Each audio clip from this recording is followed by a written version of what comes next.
Hello. The mic is working and my camera's working. Lovely. Now I'm going to start Wildfrost.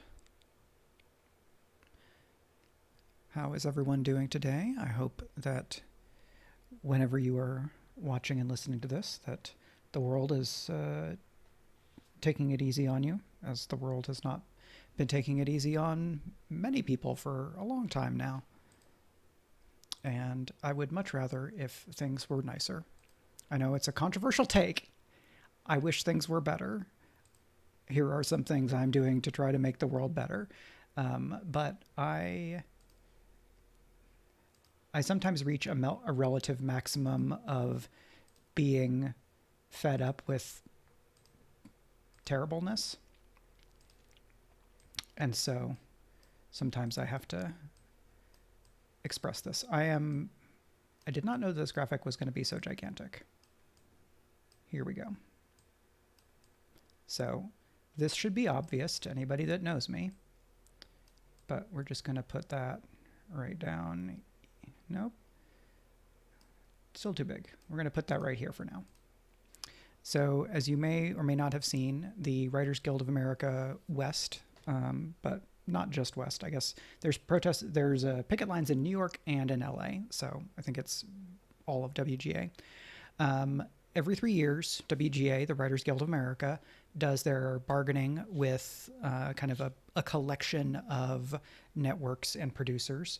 And they were not able to come to terms despite WGA having very reasonable requests. And so they're on strike. And so what I will say is, let's see, I just want to make sure. One thing you can do is you can go to this website and you can basically sign a letter saying that you are in support of the WGA writers. Then there is a social media toolkit that you can use, which is where I got this graphic that I am putting on the stream. I am not a WGA member, though I would be very happy to be, because freelance writers, which is what novelists are considered, cannot unionize in the USA because of how antitrust law works. My understanding, not being a lawyer, is that writers collectively bargaining when we are freelancers is regarded as anti-competitive behavior because we are supposed to be competitors to one another. Realistically, that's not that concern is so much smaller than the concern of getting screwed over by publishers and vendors like Amazon that I think that the law should be changed.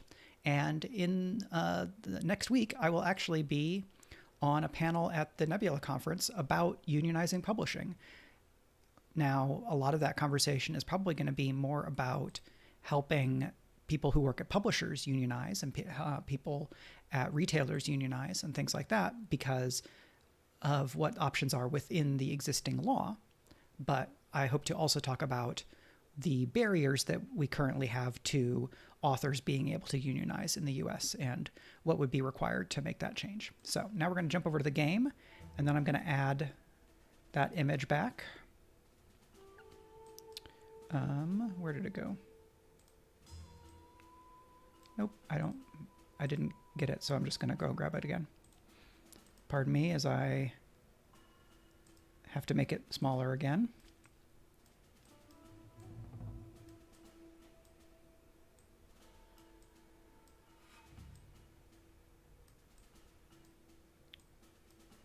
Okay, and I'm just going to put that right here, and then we'll see to what degree that gets in the way. Okay, so we're over here, still got mic. Got game audio. I'm going to be playing as Beano, who is in the snow dweller type clan. So we have the scrappy swords here, and here's a Loki. So these enemies are going to do 1 damage each, but that's not immediately a problem. And Beano restores 3 health on kill, which they will do when they get to act next.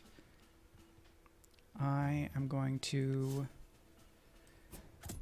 do a sword on this one so that then when Loki goes, they will knock out this snow bow. And then I'm going to put a woodhead in front of Beano so as to not have to necessarily lose health all the time, but losing health right now is okay. And we're going to snow that enemy, which lets me get to go first. And I'm going to redraw.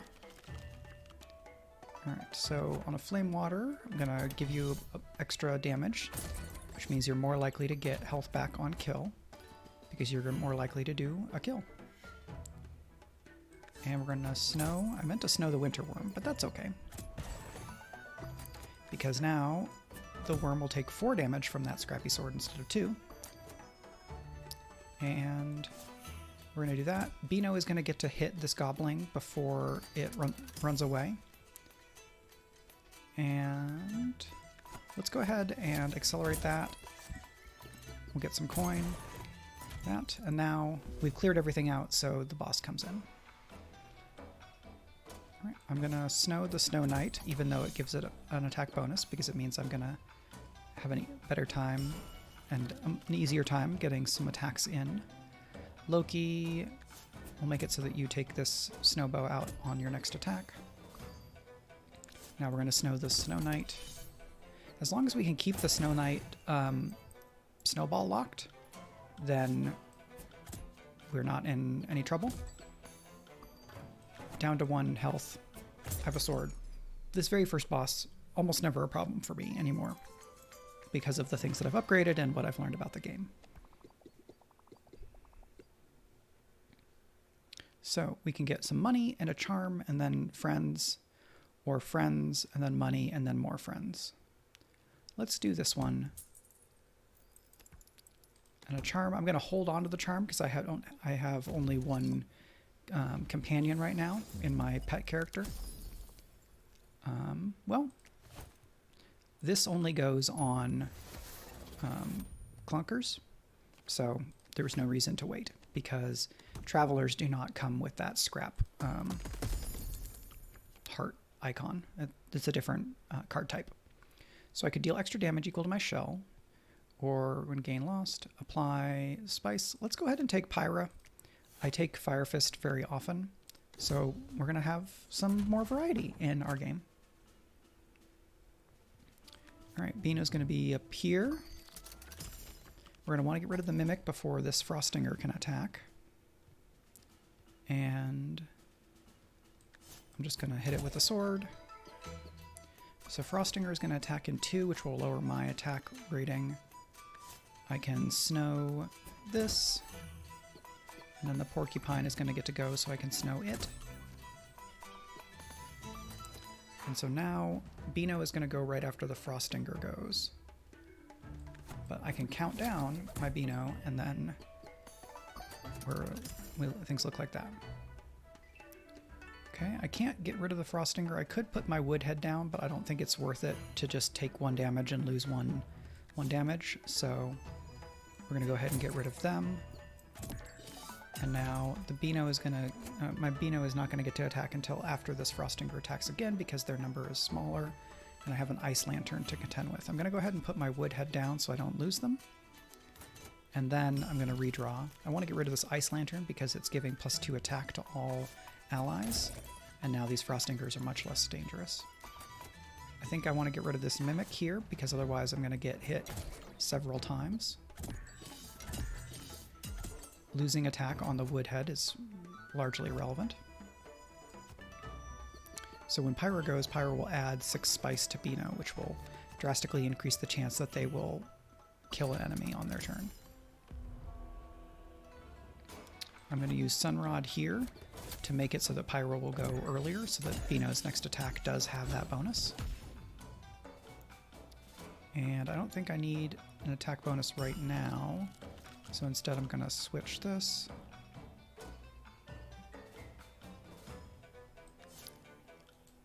I'm going to snow stick the bird here, because they apply a bunch of snow, and I'd rather they not. And now I can sword them. Still doing a bunch of damage and getting that health back. And Pyra will go before Beano, so I'll get that spice again.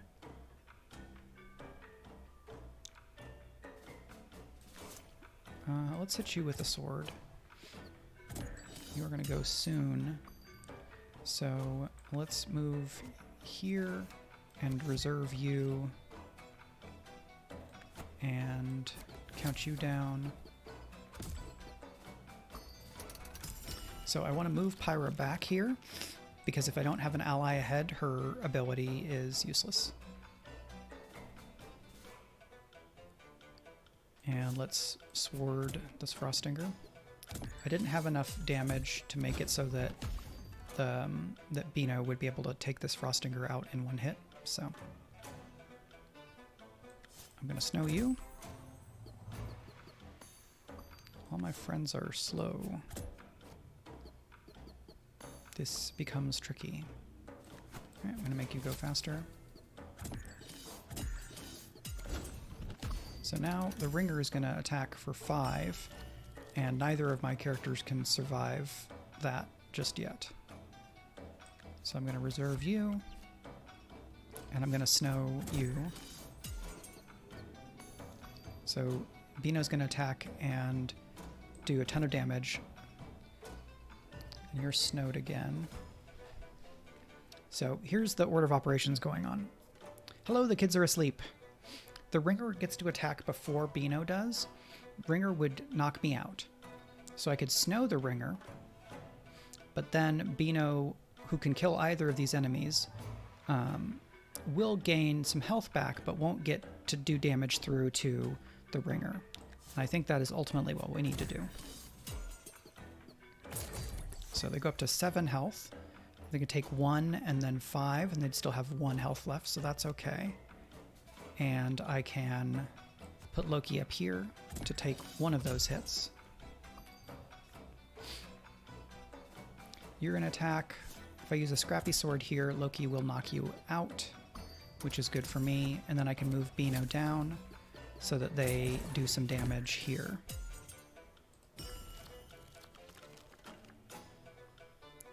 And we can have Pyra here. Pyra, I can switch up, move forward to take a hit for us. Let's count you down so that our next attack gets doubled.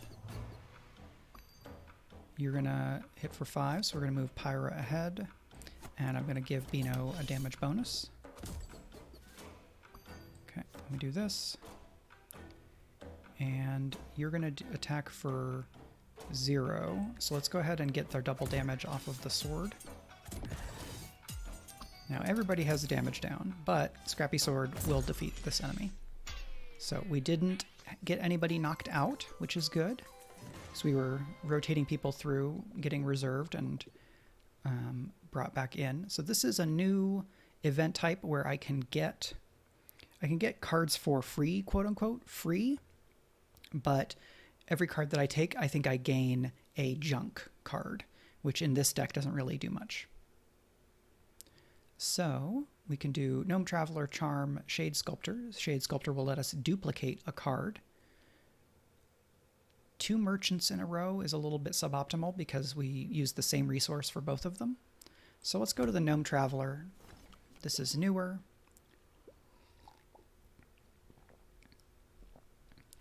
So our characters are already pretty slow.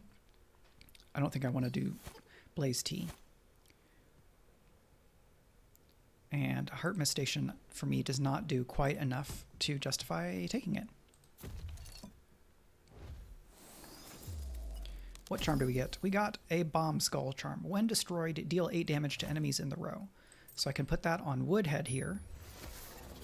This card getting destroyed does not have its health the way that when any of my companions getting knocked out does. And Shade Sculptor. So one of these cards I can duplicate. Let's duplicate our Woodhead so we have a stronger defense. Now we face Infernoco. So we're going to put you here. Makoko will get to attack for 0. I have both of my Woodheads. So every time they attack... Alright, let's go ahead and count Beano down. And now if I hit you once, and then hit you here, you're going to get knocked out by Bino. Bino will get health back. Infernoco will gain some health. But then I can put Woodhead up here.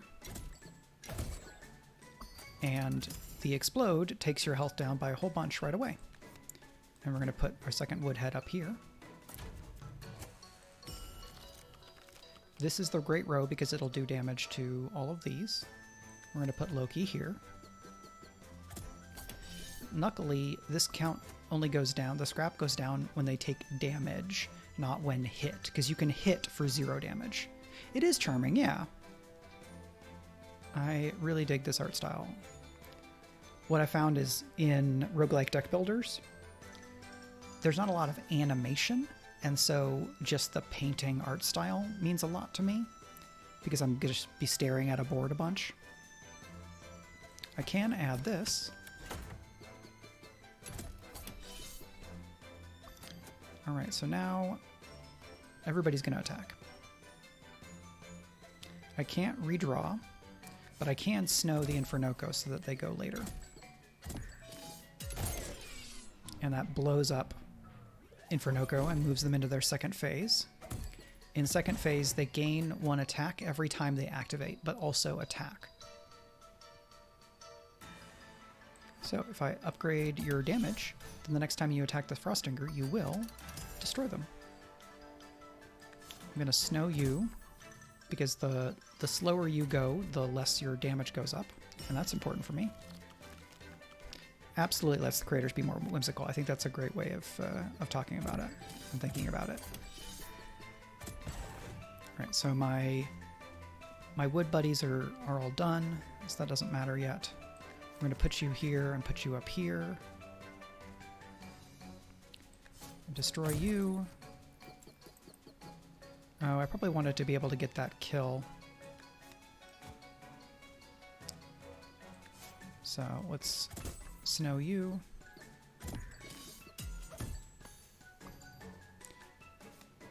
And you are back here. 3.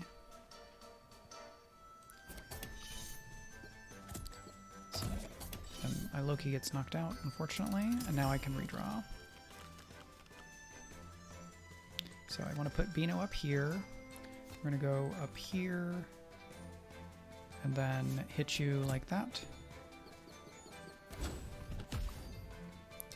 And we're going to snow you. And I'm going to reserve her. Count you down so that you gain health back. But then you get knocked out. Oh well. Didn't do all the math right. As you may have seen on Twitter, I am a few days into a very busy period because next week I'm going to be headed out to Anaheim. This character is just better. They start with more attack, they have more health, and they restore more damage on KOing an enemy. That's interesting. But let's keep up our variety. And we'll go with one of the gnome characters. So yeah, I have, if my game tonight doesn't get canceled, which it might because we've been having a variety of scheduling challenges with that group, which is a bummer. If we play tonight, then I will have had straight 1 RPG session or more per day since this last Sunday. Sunday, Monday, Tuesday, Wednesday, Thursday, Friday, Saturday, Sunday, Monday, Tuesday, Wednesday. It's just how the schedule ended up working. And I like playing TTRPGs, but I also have come to really appreciate having downtime. Just having an evening where I know I don't need to do anything. And having games all the time makes that not as much a thing, even though the games are fun. We're going to count you down, so you attack first, and then you're going to take 1. I'll use my Gear Hammer. Gear Hammers get a +1 attack every time they're used, so cycling through them is very handy.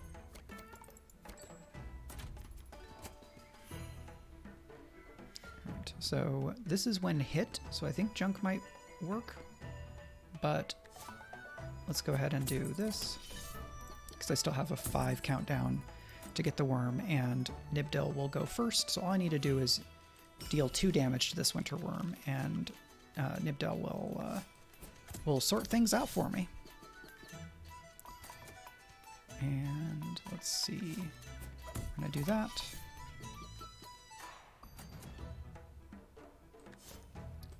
The gobbling would escape first, and I don't want it to, so that's that.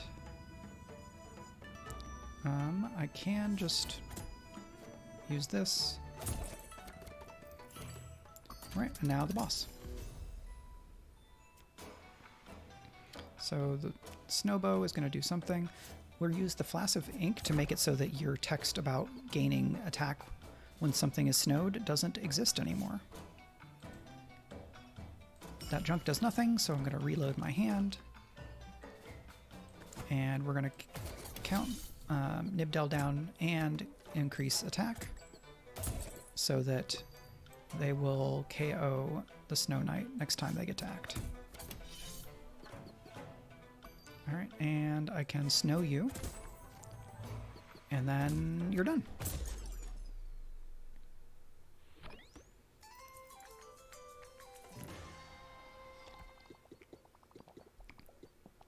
Alright, so I can get a buddy, a charm, and another buddy.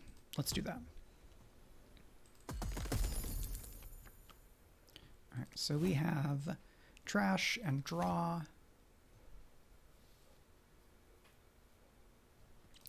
Big berries are just very handy. Strong damage, healing.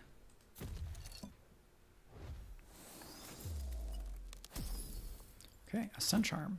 So I can reduce the counter on one of my cards by 1. I probably want to do that on my leader because they will attack more, but every time they attack, I add junk to my hand. Instead, I could add this to Big Berry so that they are more likely to do a kill, or they will attack more frequently, and I'm more likely to get that bonus on them KOing an enemy. And what shall our final buddy be? We can add damage to all of the junk in our hand, which is pretty handy, or a Foxy who has a multi-attack. Let's take BG, who adds Bomb, which makes enemies take more damage. Alright, so you're going to go here, and then we're going to go here. So Earthberry is going to attack before Big Berry right now, unless I get to do something to interpose. And I'm going to add BG here. So I can put a junk head down to take that hit, but then Big Berry will not KO. So what I'm going to do is I'm going to hit you with that. Earthberry will do 4, and then Big Berry will attack and get half of that health back. You're going to restore health to all allies, but you don't have allies. You don't have allies, do you? So then we're going to do 4 and 8, so that works just fine. I'm going to go ahead and redraw, because now I can add my Sneasel. Get all those characters down. So I have a bunch more damage that I can do for when the enemies come in. So if I increase your attack, you will just destroy that Earthberry and then gain your rest of your health back. The Snowzuka is now on my far right, so it gets its critical effect, and I can snow you for 4 turns. We're going to hit that enemy because if they get to attack, they're going to attack all of my characters, which is not so much fun. But BG will increase the amount of bomb that they deal.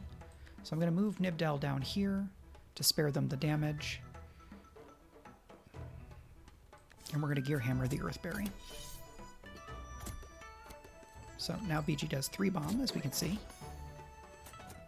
Sneasel will KO the Earthberry. And Gear Hammer will take care of that enemy. So let's go ahead and redraw. And let's count down our good friend BG. And Big Berry will get to attack here. right away, which is great. So they're going to do 6, which takes out the Berry Witch. And then I'm going to hit the Queen Glowberry with one of my Gear Hammers. I'm going to move you up here so you can restore some health for people and hit you with one of these Gear Hammers. Now BG will apply 3 bomb, so every time Queen Glowberry takes damage now, it will be 3 more damage. So Sneasel is going to hit for 5. And now that. So bomb does not get consumed, which is becomes really powerful.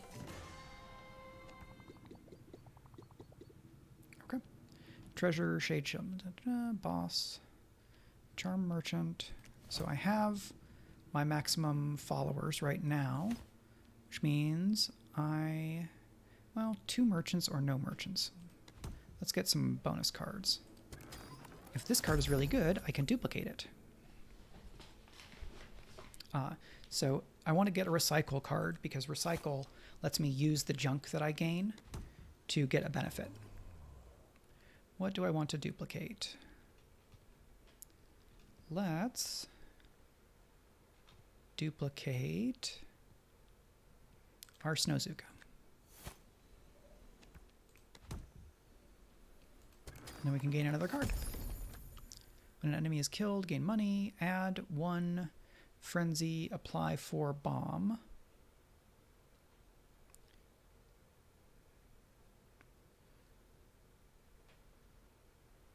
Okay, so they attack better. They attack multiple times, but take more damage from all sources. I will take the goat.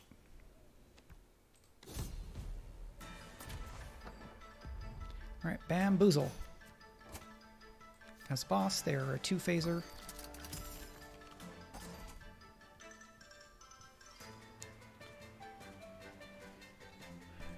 All right, we're gonna start working on the Winter Worm so they don't come at us with that huge 7 attack.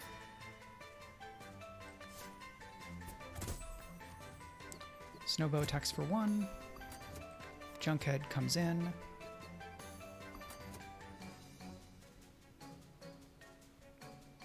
Now I can Flask of Ink and Bamboozle will not attack all enemies. However, because they're a big enemy, they will attack the first person in each row, and I don't have anybody else down yet, so that part doesn't matter right now. Let's snow you. This enemy can have a maximum of 1 snow, so trying to hit them with snow 2 doesn't really do much. Now I can redraw. Okay. So if I put you down, you will immediately get hit. I could put down the totem and it would apply that thing to them, which is pretty cool. But if I put down BG, we'll get that extra bomb bonus, which is pretty handy. And now we're going to put down the Big Berry and try to do some more damage. I have lots of junk, so let's give that to Nibdal so that we get basically double the damage.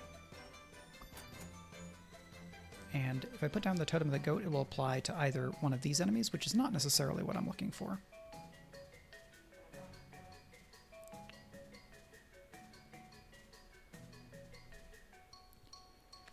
Let's start working on that Winter Worm so I don't forget about them.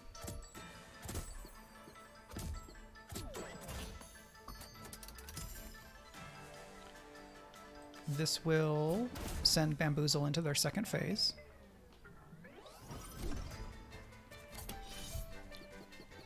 Or they become 2 enemies. So I put this here, and it will put a double damage on you. Oh, I forgot about the worm. It's sneaky. Sneaky worm. Bebop. Let's be a Shade Buddy this time.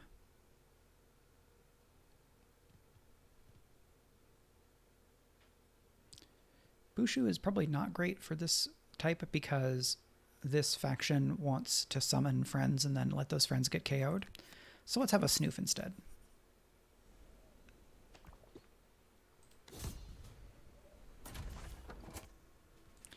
summon a Bebop. But number is very slow.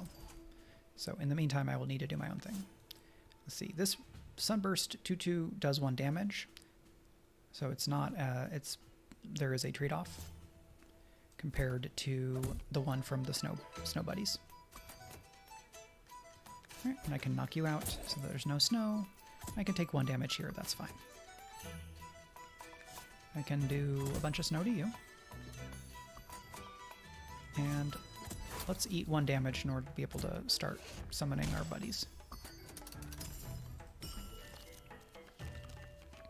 And then I'm going to summon a Jun, because I want to save the Bebop for, for nastier things. And let's add a Snoof. I'll hit that worm.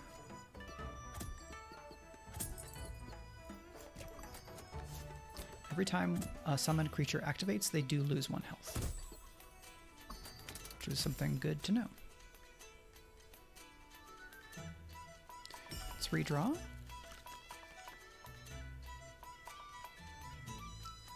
I'm going to move this friend up here and then add 1 health to all my buddies, because right now I don't want this Jun to go away.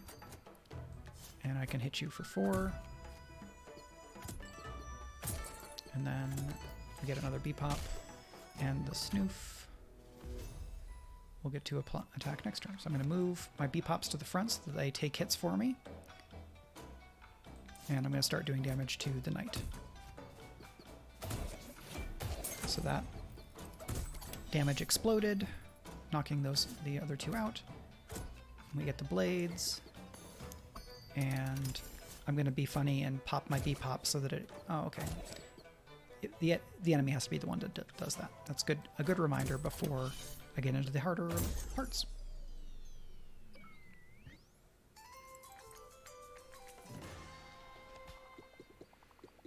All right, money, charm, friend. Let's do that. Sounds good. All right, I should wait on applying this charm unless it's just absolutely perfect for somebody. Apply 1 snowball. I could give that to my lead character, because otherwise they don't do damage, they just summon a buddy. So if my Monch eats the Bebop, it doesn't send the blue fire stuff,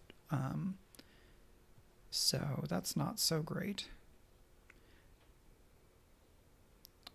Let's have Tusk, who adds teeth to all of our allies so that enemies take damage when they hit our allies. Bebop up here, or Bright Rook, who summons Bebop, and my Snoof Bud. Let's snow you, and then Tarblade you.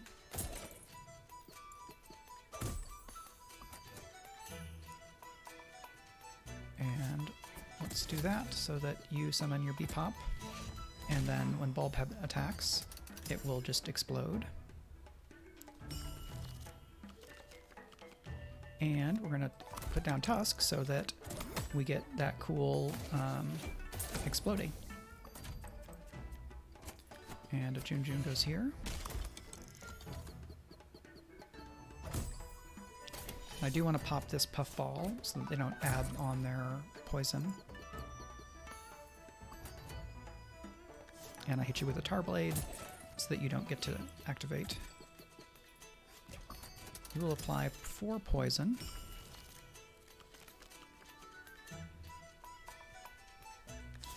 Gonna hit you to get some money. So this Jun is gonna get knocked out. And now this Shroom Gobbler is up to 4 attack, but I can summon another Jun. And I get a Bebop who can go down here and... Yep, I definitely want to move the Bebop here because then that Overburn will hit both of these enemies.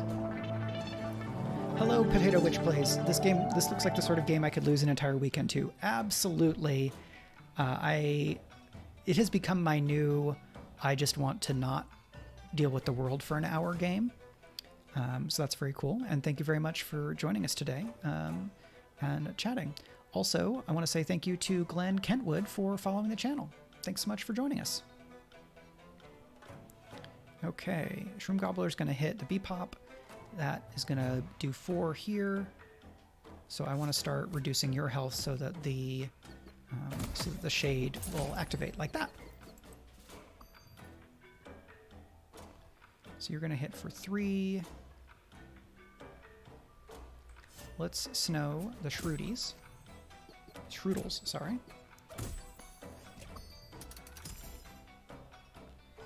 And now reload. Hydrate.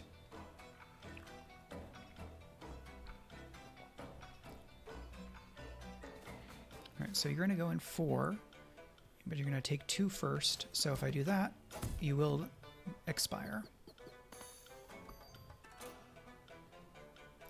You are just going to do 3 poison, so you don't automatically KO. I will then want to reserve my Tusk so that they don't get knocked out. And these 2, by their power combined, will take out the Veiled Lady. So I'm just going to take out the Shroodles and give myself some more money.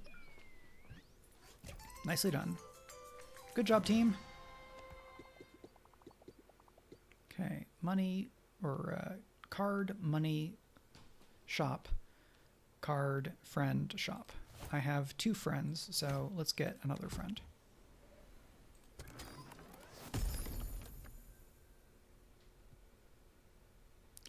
Random ally. Okay, so it's not a random enemy. It's I pick an enemy and then it goes on one of my buddies. Kill an ally. All right, let's try the Soulbound Skulls. I've never tried them. I feel like this is the right type of deck to be able to use them because we're doing shades and they get a lot of utility out of destroying their own buds. Copy of an ally is very good for this deck. And then let's go ahead and get a crown. And who are we going to put this on? We're going to put it on Tusk for some of the defense. And we don't have enough money to buy anything else. So now we fight a boss. It's Infernoco again. So Tusk is going to go here. Oh no. Yeah. Because I want Bright Rook. I want somebody with teeth to deal with Makoko because Makoko's number is 1, the counter number. So they're just going to take 3 every time they attack. And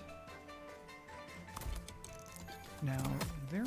I'm going to want to destroy my Chikichi so that I get my Chikani. And every time I sacrifice one of these characters, the one that comes back is stronger.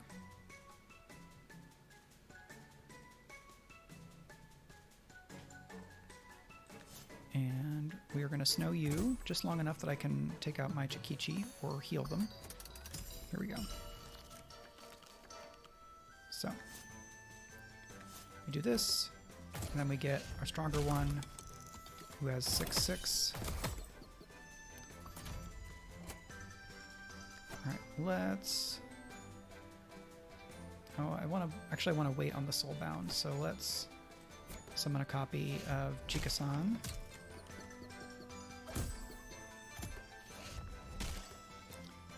And move you here, and then sacrifice you. So now I have very strong.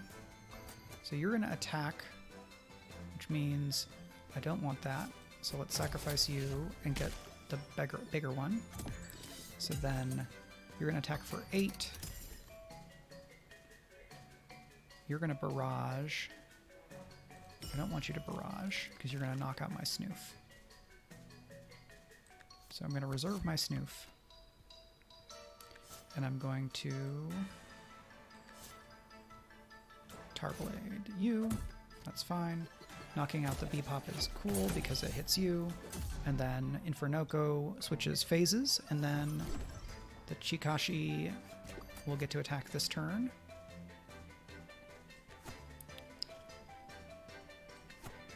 So this is great because now I want this Chikashi to die, and when they do, they will instantly KO the enemy because they will lose 100. They will take 100 damage. I don't want you to become a problem for me.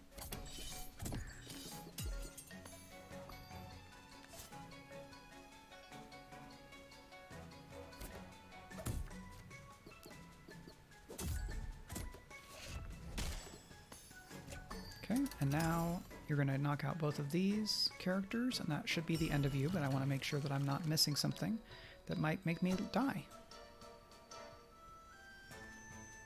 You're not Barrage. Yep, so just give them health for good measure. Soulbound, 100 damage. So the Soulbound thing, I just need to make sure that I only do it when I have summons active and always target the boss, and ideally the second phase of the boss.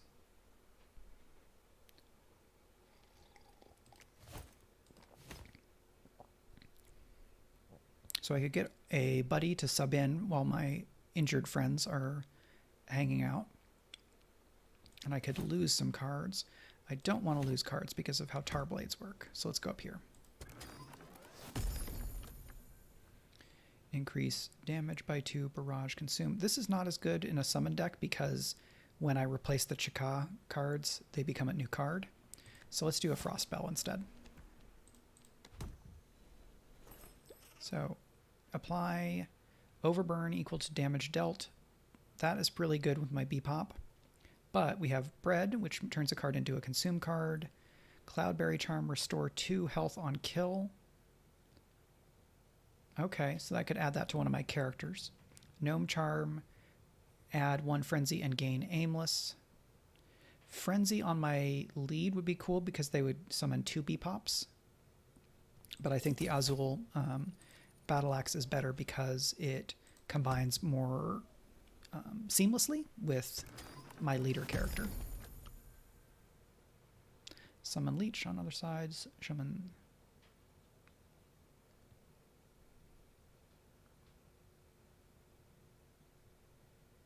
Number 3.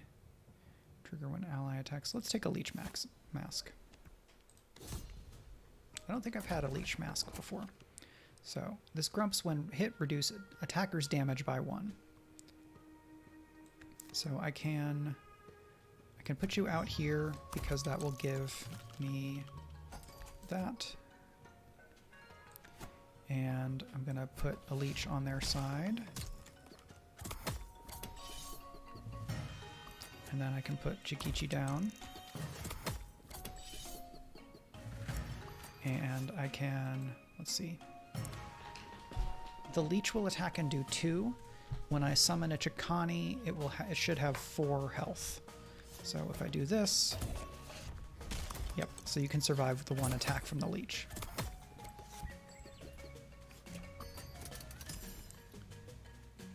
And then I can hit my Chikani and turn them into a Chika-san. This Grumps is going to do 10 damage when they finally get to attack, which is not great. So we're going to reload.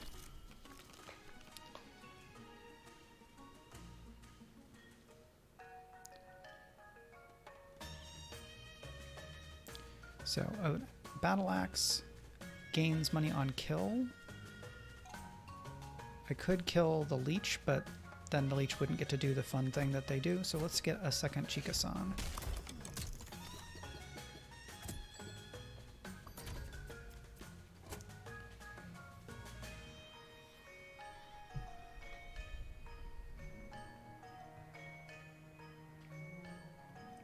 All right, let me think this through because there's a lot going on. So Makoko is going to start gaining attack, but take damage because of Tusk's teeth. Leech is going to attack for 2, then everybody takes 3. Leech will get KO'd. Makoko will attack and take teeth damage. Chika-san is going to attack for 6. I could then Azul Battle Axe which would do some more damage over there. So let's go ahead and put down Snoof to get some more action going. So that ally died, so they weren't able to take health from the other critters. I'm going to put this Chikasan up front. You're going to Bebop, which is great. And I'm going to hit Grumps. Okay, so it didn't put down the Frost, which means the Frost didn't get to spread, but that's okay.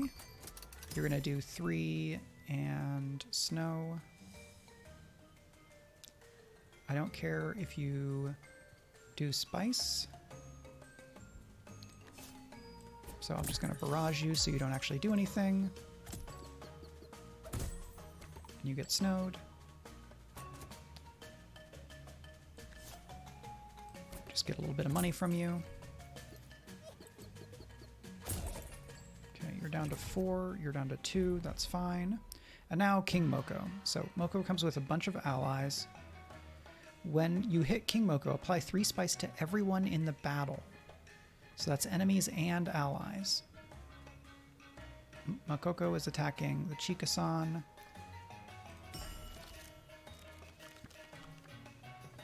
I want to... So if I soulbound on King Moko, it will just apply to one of these, which is fine, honestly. So, Snoof. My Snoof will just be injured next time.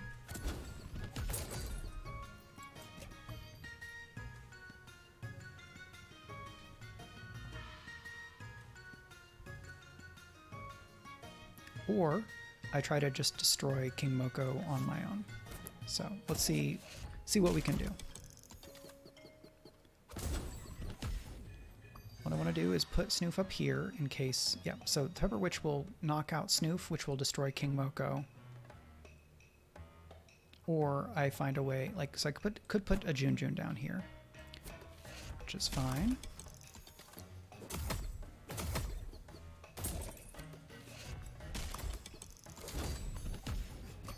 So we get a big attack bonus, but we'll KO 14. Yeah, I think we can do this without having to kill my Snoof.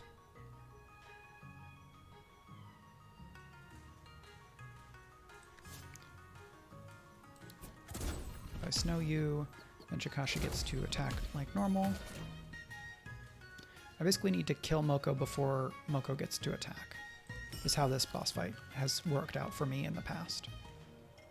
So if I hit you with this, then that thing will explode you soon. And the 2 goes over here. Okay.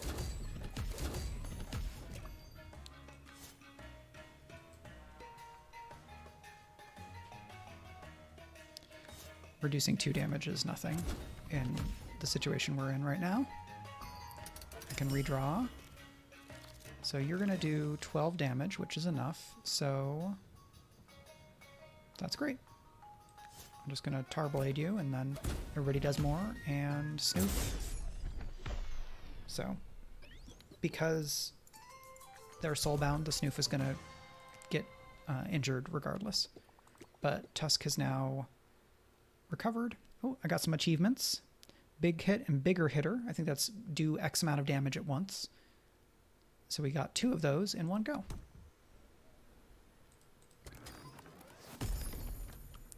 Blaze Tea, add 1 frenzy, increase number by 1, so we could do that, but then 7 is really long. Summon Palm, add barrage to all enemies. I think Noomlin is a little better, so we can duplicate a card and get a charm, or we can get a buddy and get some money.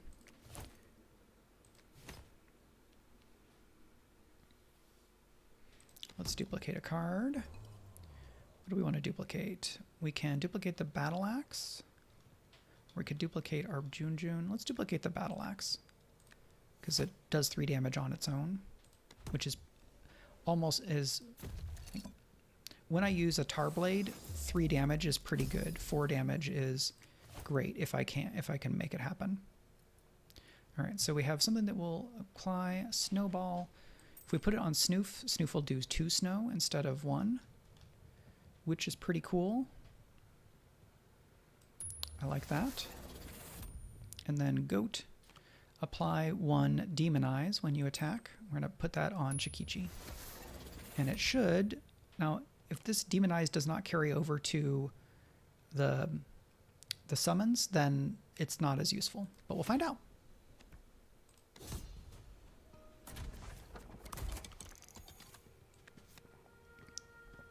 So this is the enemy where everything has teeth,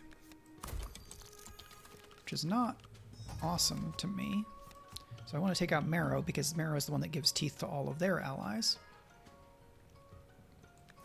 So I can put a leech here. Hello, Natural Geekery. Good to see you. It was fun to see your game getting going on Twitch last week. Folks who are interested in Powered by the Apocalypse homebrew should check out Natural Geekery, who just kicked off a campaign in a collaboratively designed setting using a homebrewed Powered by the Apocalypse game. You're attacking for 2.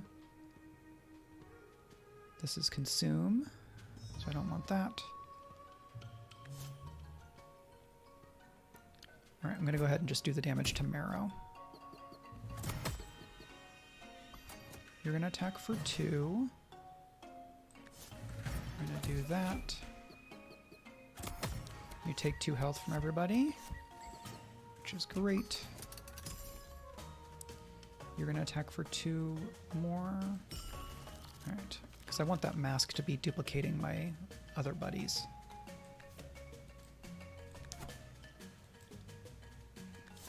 So if I barrage, then they're going to be attacking for a whole lot of nothing, which means they just take damage because of teeth. And that's great. So now I can put Chikichi here. Oh, and my guy goes down. So I'm going to move this up here. Jun. You're going to do 2, and then you're going to do 0, and then you're going to take health from everybody, which means that you're just going to put in a friend. So let's put a Chikichi or a Jun in here. You take health from everybody, which is great.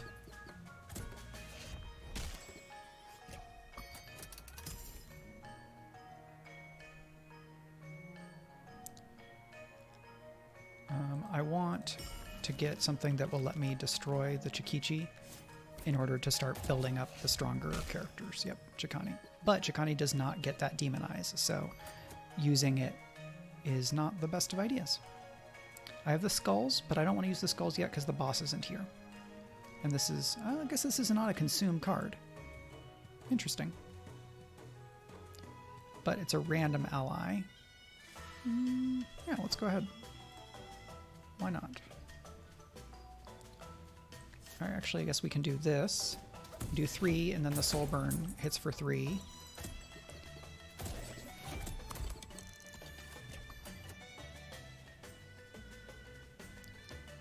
And you're going to attack for 4 and take 2. That's fine.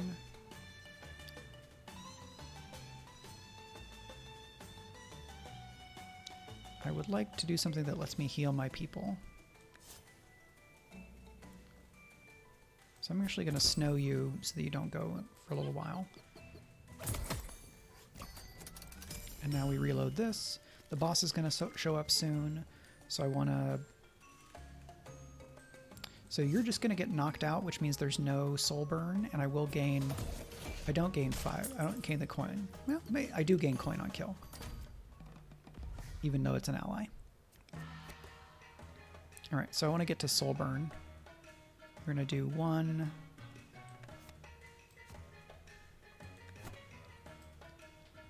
Yes, Berry Bell. I don't mind if the Jun gets knocked out. Yep. So now we have several things attacking. So Leech is attacking for 2. Gromble is attacking for 2. Chika-san has enough health. That's fine. but I don't want to put down Snoof here because then they will be the one that gets KO'd. So we're going to go after the Smog here. Take that health from everybody. Yes, thank you. Okay.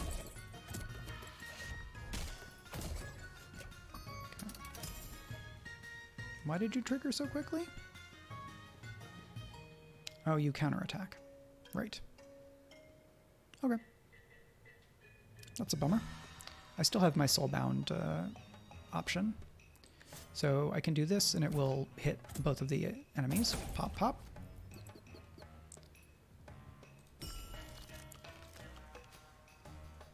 Summon an ally.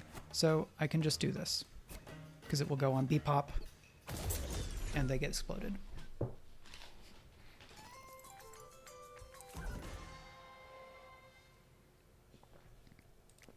Okay, so bummer on the Demonize charm because it doesn't actually do me a whole lot, except in very rare circumstances. So I get a Gnome Traveler, or I can do a Launcher. What do I want? Do I need to get rid of anything? I might not need this Biscuit because this card does not have Noomlin. So I use my turn to make another card not use up my turn. And then it gets consumed.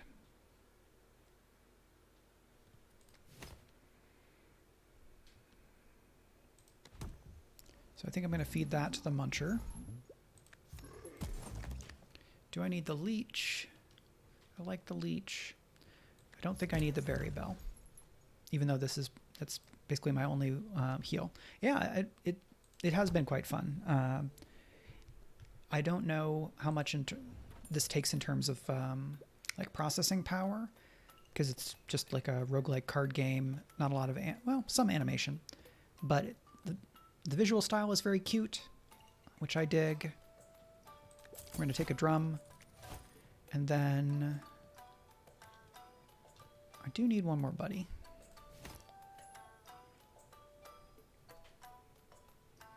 Make a copy of an item in your hand. Interesting. Let's do that. And then one of these. Do I have anything I can add this to? No. Okay.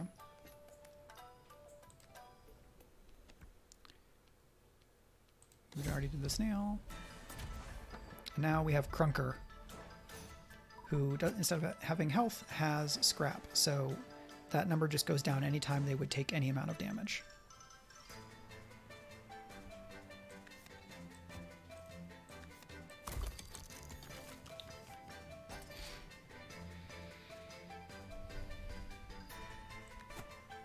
Okay, we put down our June buddy.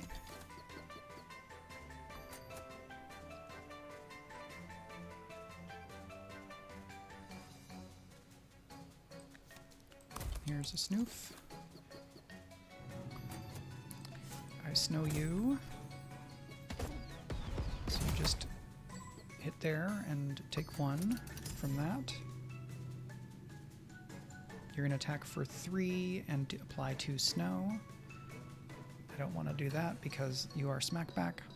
I will do this, however, because that reduces both of your attack. And I pull this. You're going to attack for 1. I will put a leech here. I wonder if that is going to count as a hit, or is the leech going to be less useful? So you can survive that hit.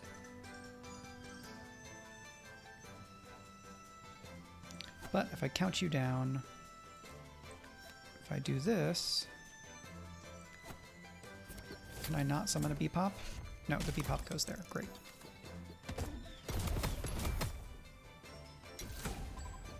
Okay. But now you are vulnerable and a Grink.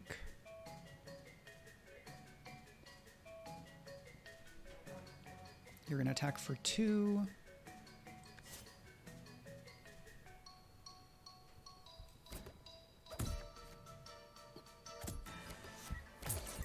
Okay, and the leech takes health from the other enemies. So you're going to attack in 2. So Soulbound will not work here because of how this operates. I'm going to put you here. And then I'm going to say, let's get a duplicate of you. So that then, well, that's not what I wanted though, because I didn't want the character Tusk to be the one that gets knocked out.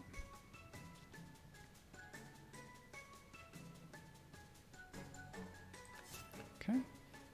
Well, I will do this and summon the beefier one, which cannot take both of those hits. But then the leech kills the other person, and now you're tremendously powerful. But if I do this, it will then pop, and it will send Crunker into your second form, right?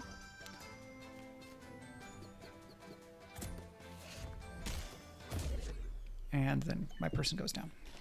All right, didn't quite get everything set up for that one, but I did do 100 damage in one hit, so I unlocked a new charm. And then the one for doing 50 in one hit. So let's go back to town and see what we unlocked. Challenge stones. Visit the challenge stones to discover your new charm. Absolutely. So we got a moose charm, increase your counter by 1, but do plus 3 attack. Or durian charm, remove all effects. And then it looks like there's stuff over here that I can gain as well. Okay. Let's do the daily challenge. Gold Blade Bell. Combos give double money, but enemies no longer drop money when killed. Some items in shops are more expensive. Your starting items are all aimless. Okay. We have Lugback, who applies bomb when hit, and gets +3 attack, does +3 damage when alone in a row. And we have Spike, who is hog-headed and cannot be recalled.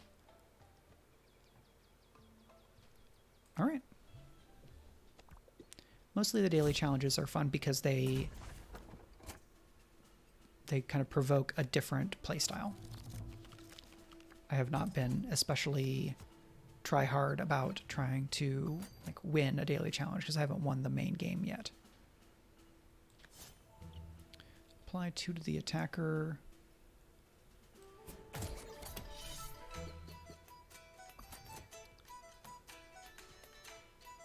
So I can make it so that you don't do snow. And I can hammer you.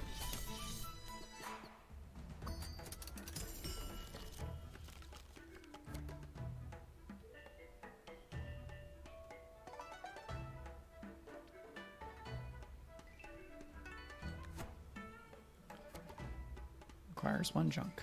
Well, I will need some junk. How about we put down Junkhead?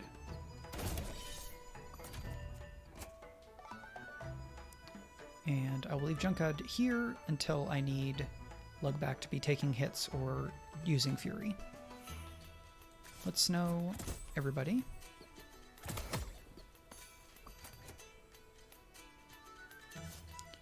And hammer them, because I want to get them down before they can do their multi-attack.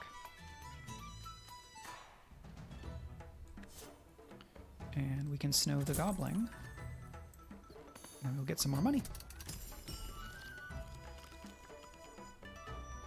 Hammer.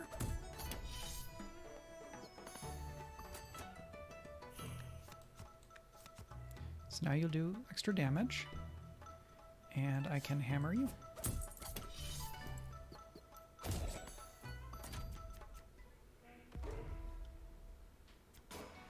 Now I can use my snow cake to do a bunch of snow, but it hit the penguin, unfortunately.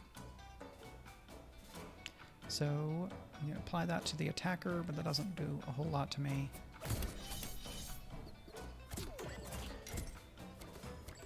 I guess it means that if I use junk, it will just kill them, right?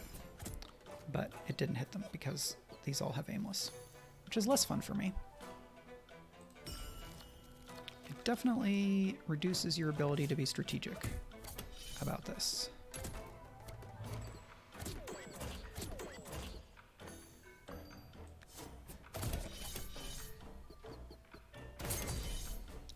but we do win.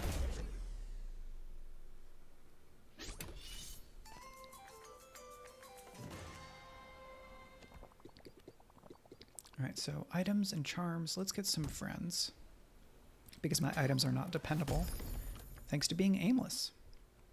Berry Blade. Boost a random allies' effects by 1. Boost a random enemies' effects by 2. Interesting. I don't like it.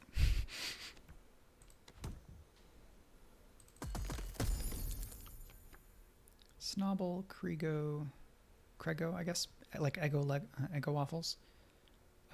Let's take Krego.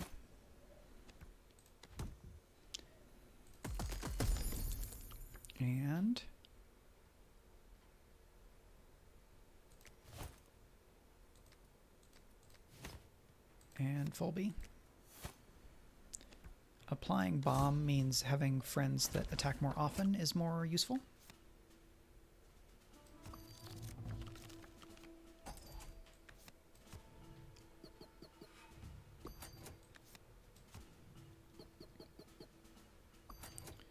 So I can snow you, and that means Fulby will get to attack first.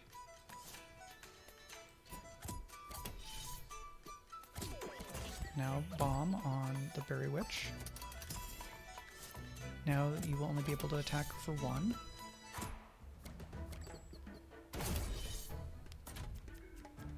Many berries. Alright. 4 snow on any of those is fine. Less great on that earth berry because it was about to die.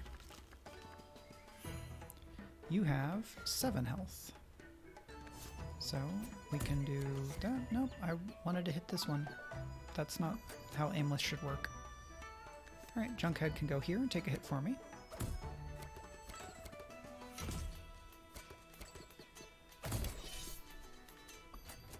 We're going to move you up here, and we're going to put Spike here for those spikies. We're going to hit either of you. And I want you to do that. And you will not get to do your extra damage.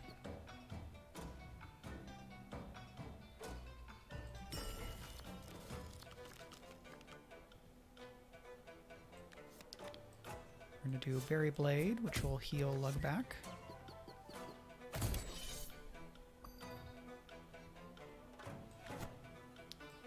Count down one of those friends. Let's see, Junkhead does not count, or does count as being somebody in the row. Okay.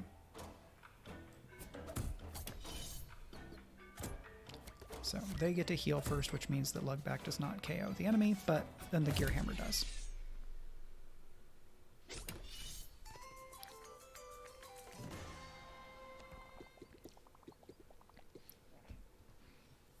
So I've been, or in the excitement for the upcoming like ORC games, open role-playing game, creative license, and MCDM's game that seems like it may not even be OGL at all, but is like D&D inspired, and the game that Mark Tassin and that crew are doing, the cool new game goes here.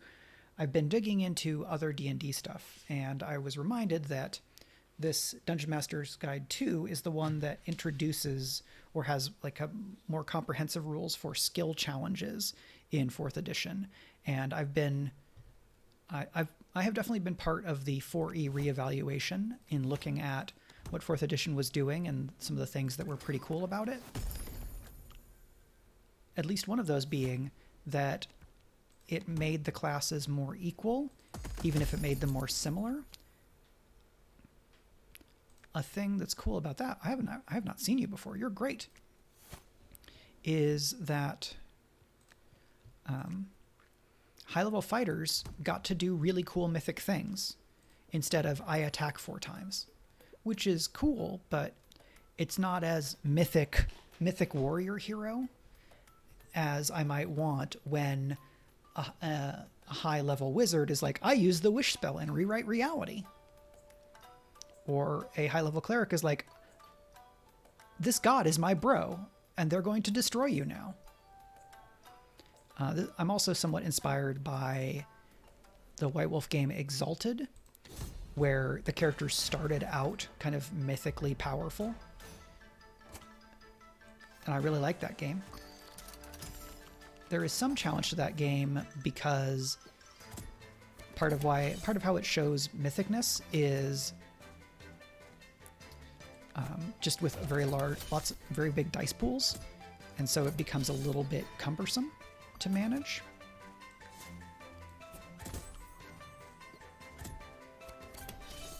So this just arrived today. I haven't had the chance to dig into it because it arrived after lunch, and or basically right around when I was taking Oreo out for a walk. And then I came back and it was time to stream. Yikes.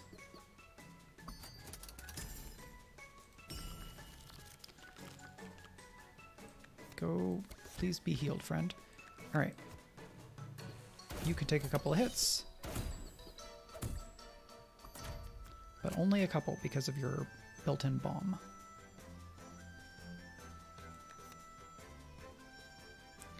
But if I put you here, you can take a couple of hits, but literally only 2. I put you down here, make it so that you can attack there, because I want to be able to get your on kill apply scrap to a random ally.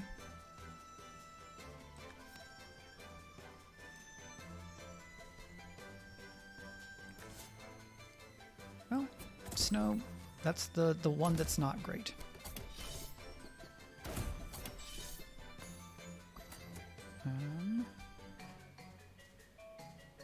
So you're just going to KO everything, which I'm not a fan of. I think I'm just going to lose here.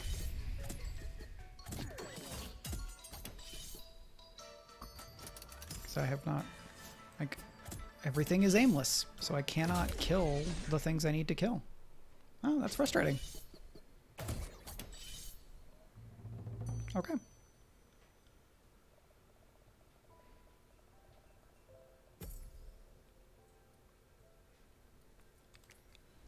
Ranked 13, 16. Not the worst, but not great. Check out that cool sword! Frost sword. So you attack twice and gain, and you do 4, or you gain +3 damage when you're alone in your row, or a Mogdal. Let's try Anta here. And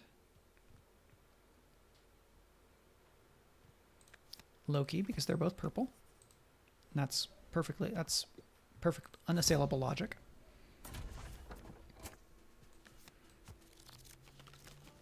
And Loki.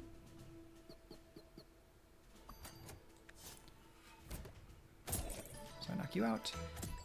Penguin hits Loki. Loki will destroy the Penguin.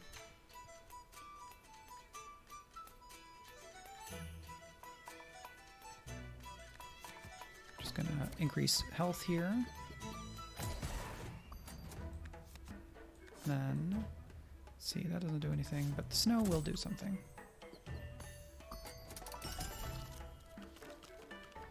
And we can have a buddy.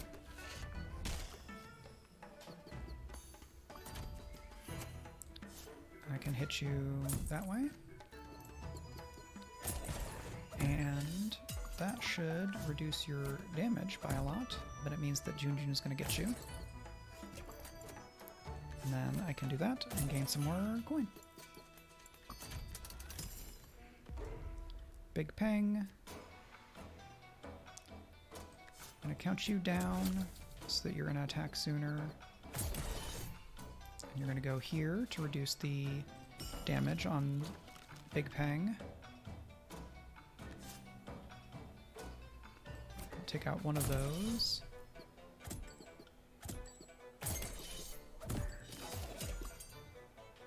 So I need to do 6 damage. I can snow you. And then I can kill you. So you're gonna take that and then I need to do 2 damage to you, and that will knock you out. So I can hit Loki and reduce your number so that you take out Big Peng.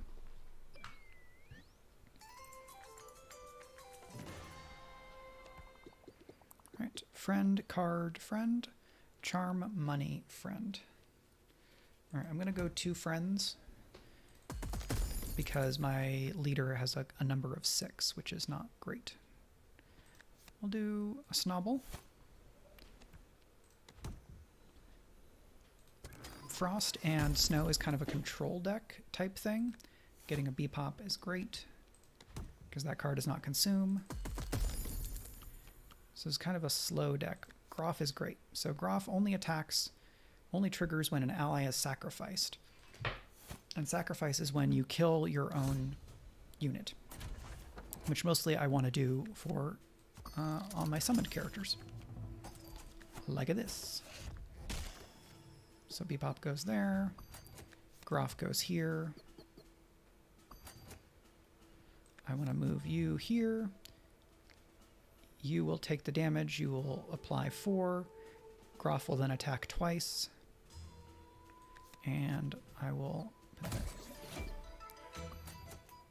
Oh, sacrifice, of course. But it still gave you that nastiness. So you're going to attack for 1, that's fine. If I hit you for 2, it will explode. Pop.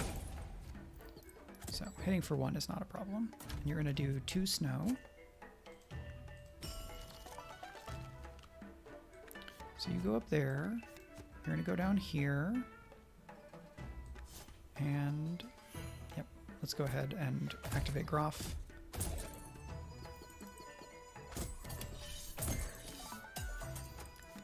Put down a Loki. So you're going to apply 1 Frost, which is not great. I'm going to move you to here. You only do 1 damage. If I do this on the Berry Bell, then everybody gains health. You're going to run away, so I'm going to get some coin from you first.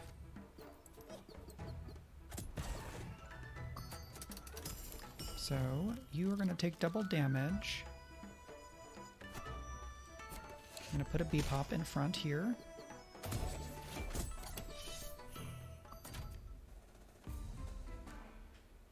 Now I hit you, you take double damage, it explodes, you hit everybody else. Summon a Jun.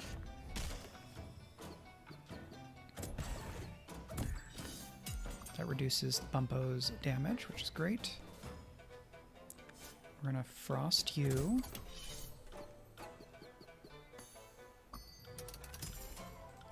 I want to be able to knock out my Jun so that Groff will attack twice. Clear out all those enemies. So we get snowed, but I can put in a Bebop. And then I can tar, which will hit for 4 because of the double. And that snows you some. And I can summon a Jun there, just filling up my ranks. If I hit you for 1, then Loki will finish you. Pop.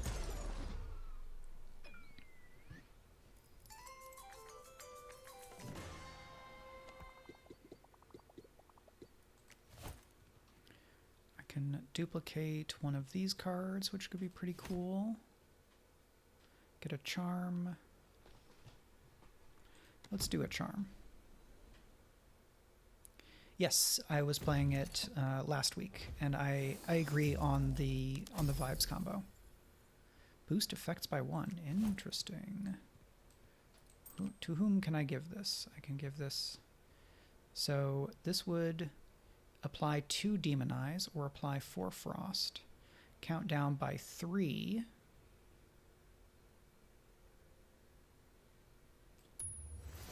Do you become 2 damage? Nope. Only the effects. Count down by 3. Cool.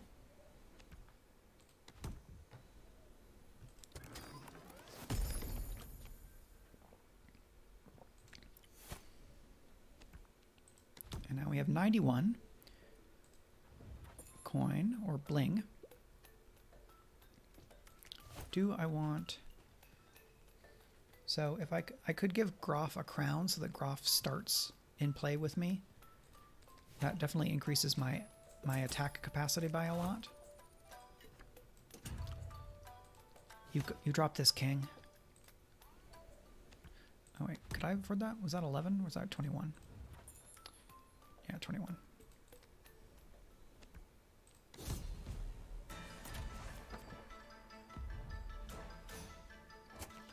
Okay, so you go up here, you go up here, you go here.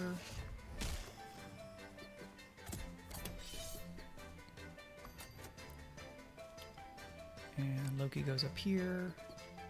So you get attacked, and then I Tarblade you so that Groff attacks twice, and that keeps Infernoco from gaining too much attack. Move everybody here and bury. I do this, and it restores health on Loki.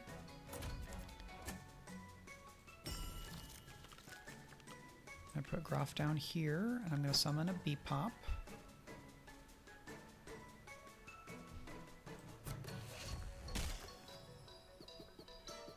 Hit for 4 there, which is great. I'll sacrifice the Bebop so that Groff attacks twice. And that is a very quick first phase on Infernoco. You're going to attack for 1. You're going to barrage.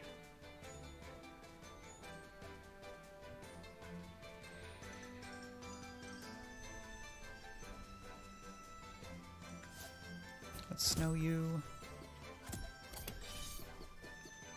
Right. I need to move you back so you don't get KO'd. But I can put up a Bebop here.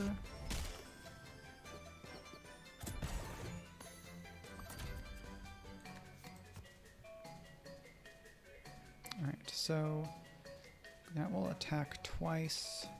You're going to attack for 3. You're going to attack for 1 and 0. So let's go ahead and just snow somebody, because the Bebop activating is great. So let's just bury all of these friends.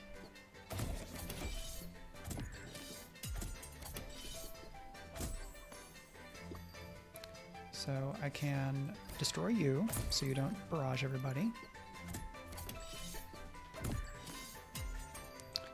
Because we have a boss, doing that doesn't get me a whole lot.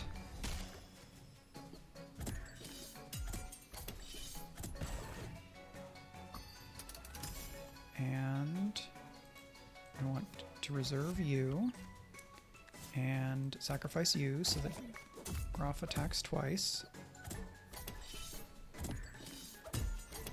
You're down to 4, which is not the best. Let's snow you.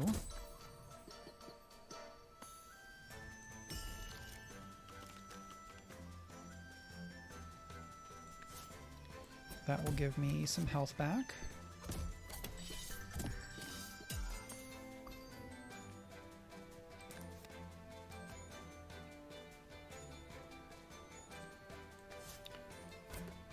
This is going to be close. But I will not, in fact, lose anybody else, because that will explode. Nice. Companion limit, hand card draw. Let's do redraw here, because card cycling is going to be really important to be able to use the items that I want. Like, and being able to get back to my Junjuns and battle masks.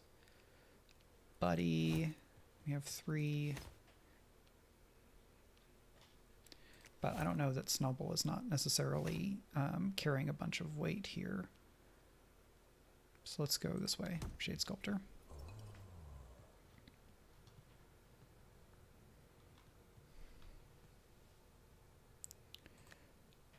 We'll take another Berry Blade. And then we may be able to muncher down some of those Tar Blades, because Berry Blade's pretty strong. When allies sacrificed, gain their attack. Since one of the summons that I have is Bebop, who has 0 attack, Devikro is not so strong. Let's take an egg. So, Snubble, you are out of the rotation for now. And we get a charm. Okay, I think I'm going to do another somewhat shorter stream today because, as I mentioned earlier, I have many things going on. I do want to refresh my note about the WGA Writers Strike, fighting for basically screenwriting to become to remain a career that people can actually get into anymore, because lots of factors are making it so that it's nearly impossible for new writers to get the jobs that they need to make a living and be able to kind of rise in rank.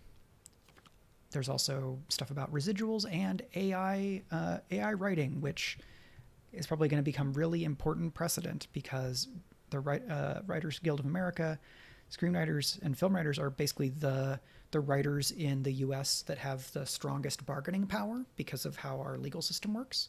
And so they're the ones best equipped to be able to fight fights for everybody effectively in terms of setting precedent on what is and isn't allowed in like media business stuff. So they have a social media toolkit. From the WGA contract site, you can find kind of a full rundown of what WGA is asking for, which things the kind of networks and production companies have and have not given any kind of response to, and all sorts of useful stuff like that. Okay, and one of these buds.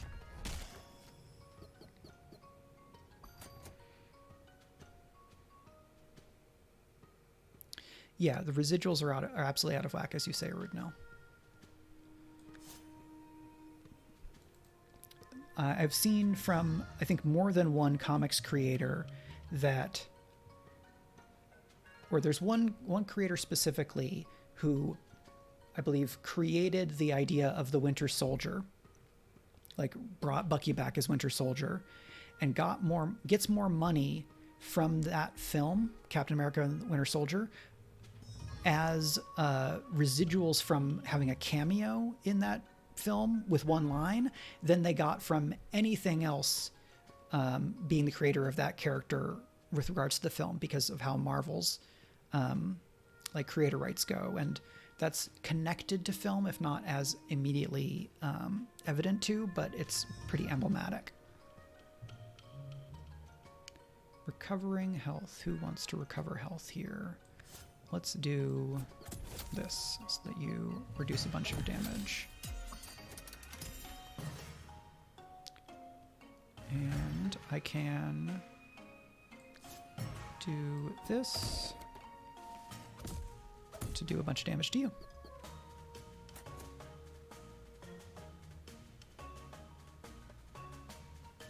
Yeah. So Original talks about many cases residuals come from physical sales only, and so streams don't count. There's a lot of leftover garbage that that WGA is fighting that's kind of carryover from the last WGA strike, which was about new media in 2007, 2008, which was streaming services. Those are still considered new. And so there's like very different rules that coincidentally just happens to benefit the studios and networks in a massive way.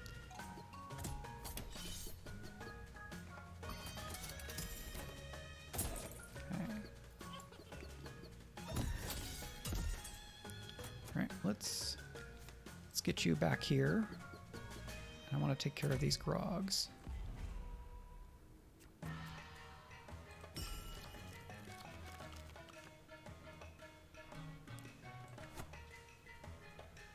So let's put Bebop there. And if I Tarblade you for one, Jeff will attack.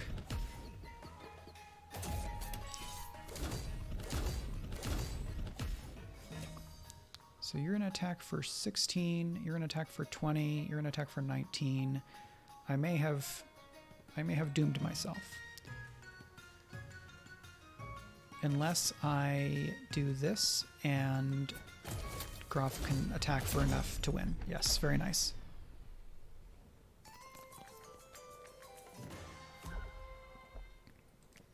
Great job, Groff. Charm, friend, friend. Treasure.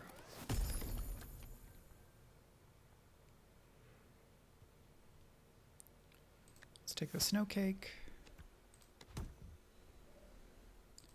What's our charm option here?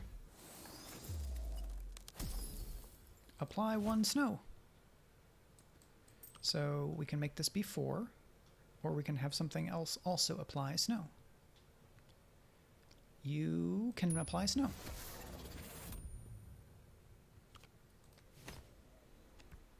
That's pretty handy.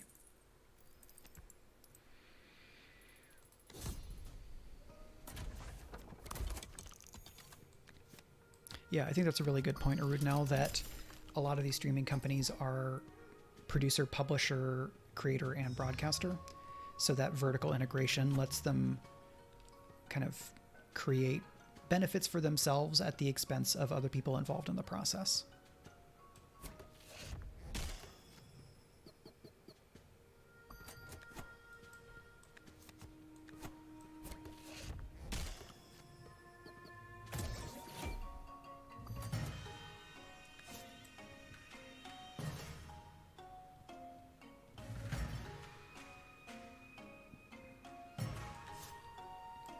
Oh, you're making all my people aimless. That's not great for me.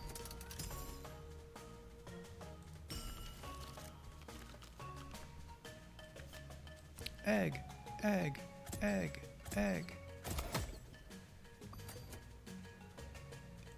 So Tarblade will let me do all that. You're going to attack for 2. Now everybody has a zillion teeth.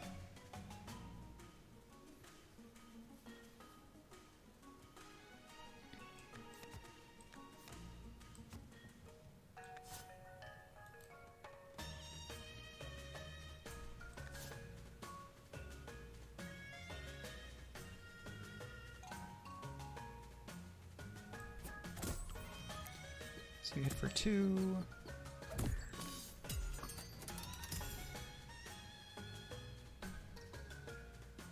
Yeah, the Amazon Basics is a whole thing. I've heard that... Let me see. I want to be as precise on this as I can. That Amazon monitors new products from small businesses, and if something becomes popular enough, Amazon will look at it and figure out a way to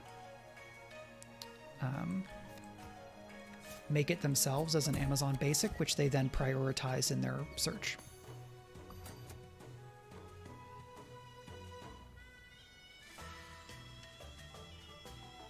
Yeah. So, not a fan. Many problems. What if you didn't attack?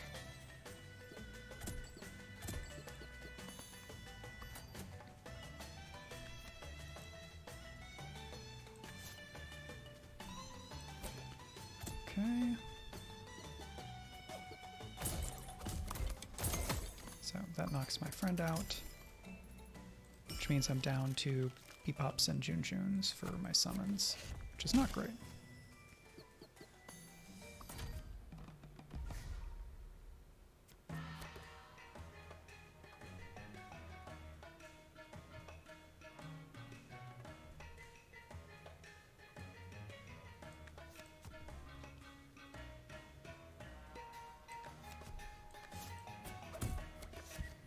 Okay, that's good. You're gonna attack. You're gonna attack.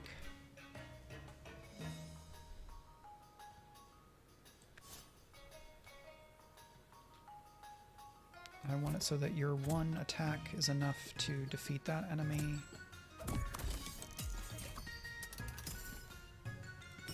I want to sacrifice you so that Groff can attack twice. So I can do that. Great.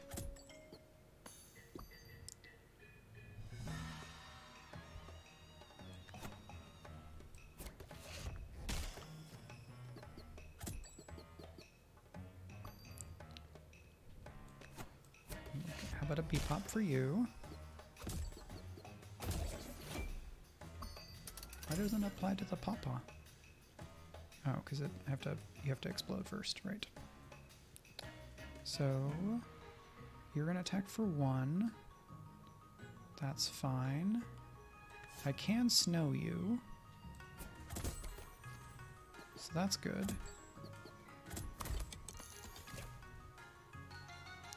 And then I can do this.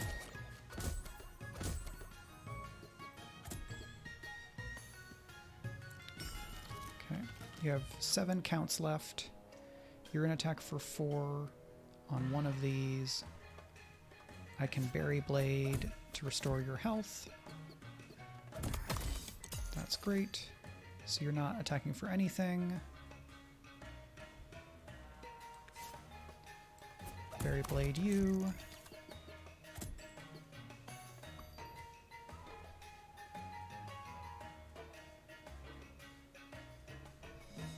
I did not know about that Sherlock thing, Rudnell. Alright, all the snow for you.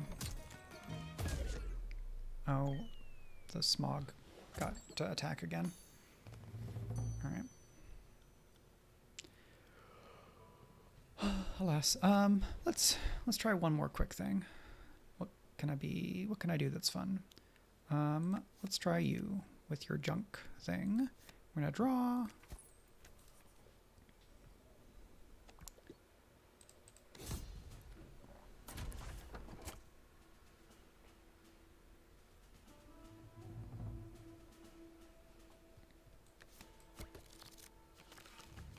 So now when a company integrates the feature of a product into their OS, it's sometimes called Sherlocking it. Very interesting and extremely how big businesses operate.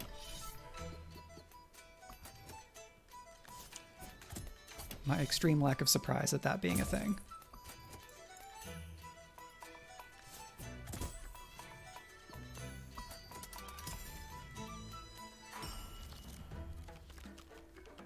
Okay, Sneasel. Let's start hitting that worm.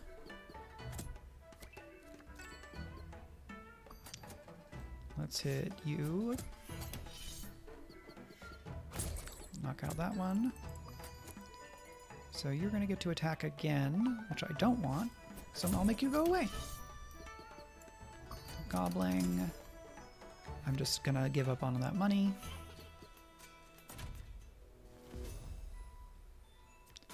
And I can make it so that you don't get any of that snow bonus. And I can snow you.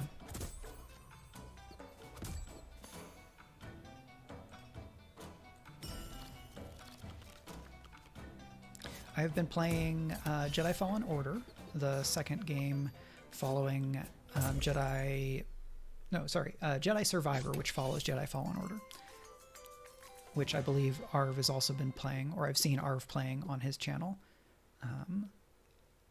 Since I played Fallen Order, I have played a lot of Souls games, so it's very fun to come back to this series using that kind of Dark Souls plus Metroidvania combination and be so much more fluent in the fighting style of those games.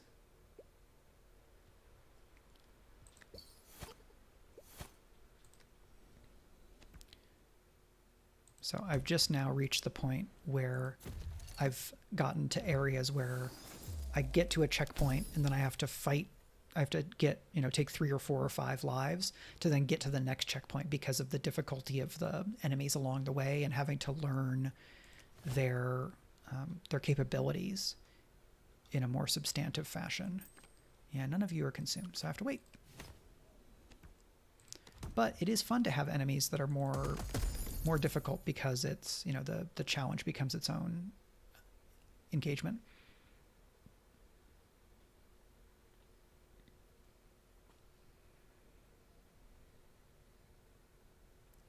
Yes, I agree with both of those, Rudinell, and I think I am far enough to get what you're laying down, but appreciate that you are sparing folks who maybe haven't gotten to the game and don't want to be spoiled.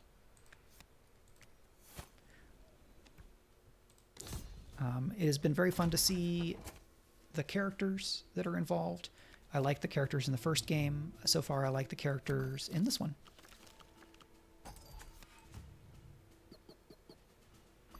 All right, let's start to knock you down. I want to make you do less damage. I will put you in here.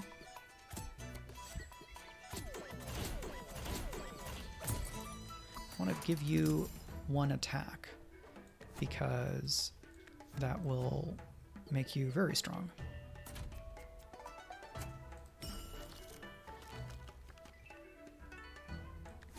Yes. Very good. Okay, so you're both at 2. You're going to knock out the Berry Witch. You're going to do some good work on the Earth Berry there, so let's Gear Hammer this one. Knock you out. Then you do 3, and then, yep. Good job, Fizzle. Let's snow you.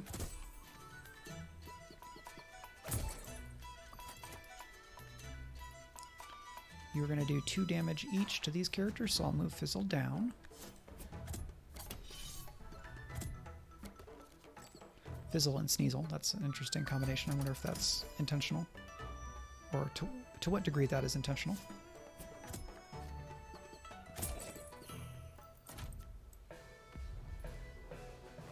Okay, so Fizzle is going to add a bunch of bomb, but first to the Berry Witch, unless I move you. So let's move you up here. We're going to add... Nope, I don't have any junk in my hand.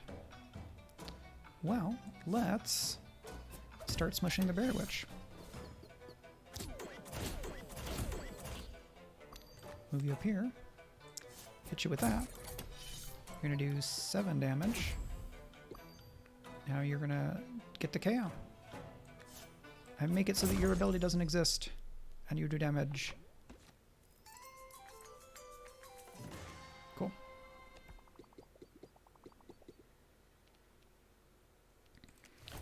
I would love to get a buddy.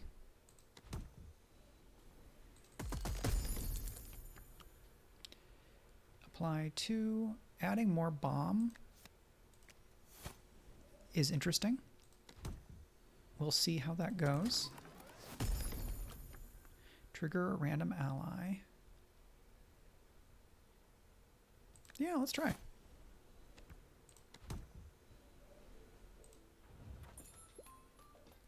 What is your count? Your count is 4. Trash to consume. So I want to get, yeah, we should get another clunker because we only have, I guess we have 2 clunkers in here. Let's take that cookie box, and that is all we can afford right now. Fun. I've not done a very clunker heavy deck so far, so this is fun variety. And let's actually move you down here. And then you can get some, increase your bomb capacity. Sounds great. Because it's anytime hit, not like when you take X or Y amount of damage.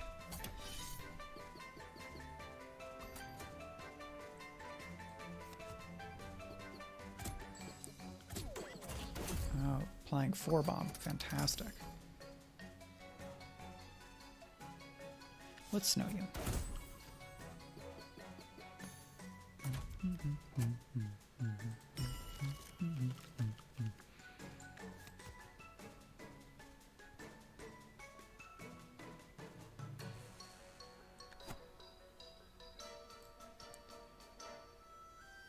Trash. Oh, what can I add it? Add to, I guess it has to be in my hand? So I should be able to do this. All right, I can do that.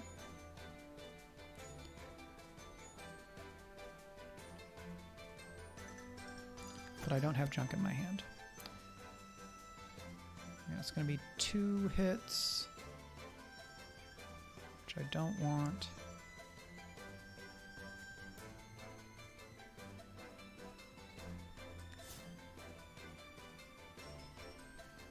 This will reduce your attack. Yeah. Did not make everything come together as much as I wanted because I don't have the junk. I don't have enough things that give me trash, actually. Not normally a problem with this type of deck.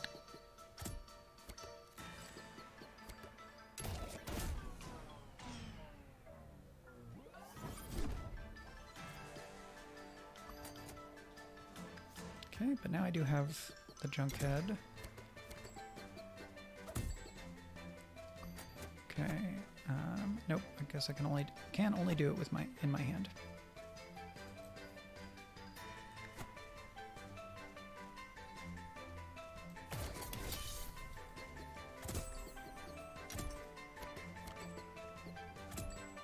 And I cannot reserve.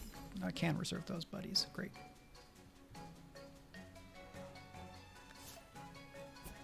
Make you go away.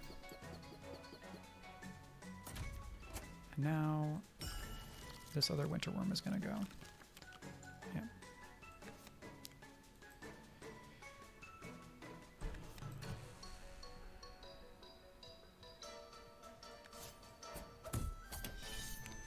Not going great, honestly. Because I've neglected the worms.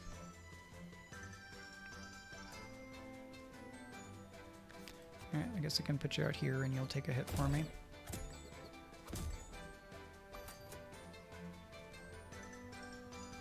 Yep, that's it.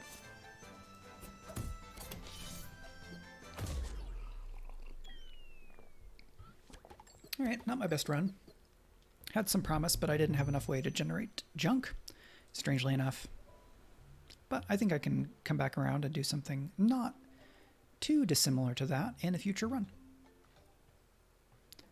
So that's that. I'm going to go back here and come to this and just re-up this call to action from WGA one more time.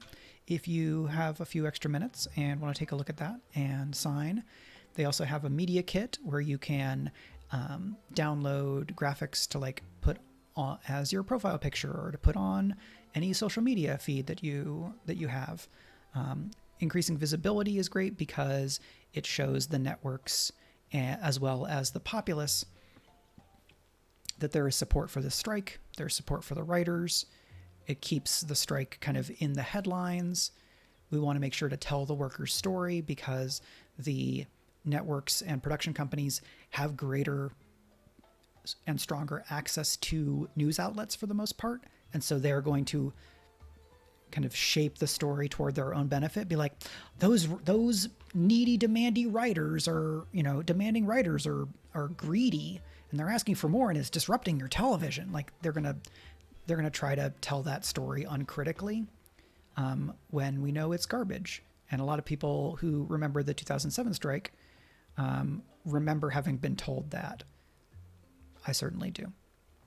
And the writers are not, in absolute terms, really asking for much when the TV and film industries have been, so The Kids Are Asleep says the amount they're asking for is less than all the writers total, is less for all the writers total. So the total monetary ask is less than what about 3 executives from that set of companies make. So this is telling us where all that money is going, right? It's going to executive bonuses, executive hiring. It's going in profits for shareholders, and it's not going to writers because they're, 436 million versus 770 million. And I'm guessing the executive compensation that's the 770 number. And Rudnell says they want basically, the percentage increases that we're looking at are single digit in basically all cases that I'm aware of. And they're asking for companies to basically promise to and be more legally bound to not using AI to just replace, and by AI here, we're talking about machine learning algorithms, which are not really true AI, but it's just what stuff gets called chat GPT, chat AI.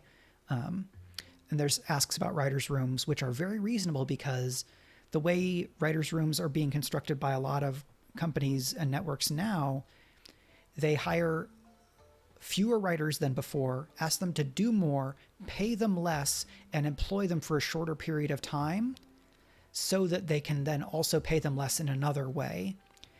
And if you have complaints about how TV shows in the past, let's say 5 to 10 years have been written, I think it's important to include in those conversations what were the pressures on those writers? What were the expectations from the networks? What shows were and weren't allowed to continue because they weren't sufficiently profitable for the kind of geometric growth requirements that have kind of rippled out from the venture capital world, where executives are basically just playing slot roulette, trying to maximize short-term profits so that one company can buy another company, or so they can get an executive bonus and leave to go get another job where they'll get a hiring bonus and do the same thing again.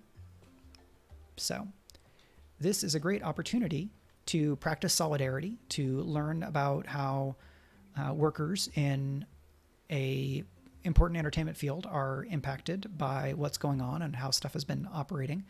And if WGA wins this fight on terms and on residuals and on machine learning algorithms, that makes it a lot easier for people like me and the Science Fiction Fantasy Writers Association, other writers associations, like journalist unions at media companies and things like that, to then be able to fight the fight about machine learning in our own respective domains, and be able to have a better chance at being a creator, being a career that's maybe at all viable, which has been more and more difficult even since I got started.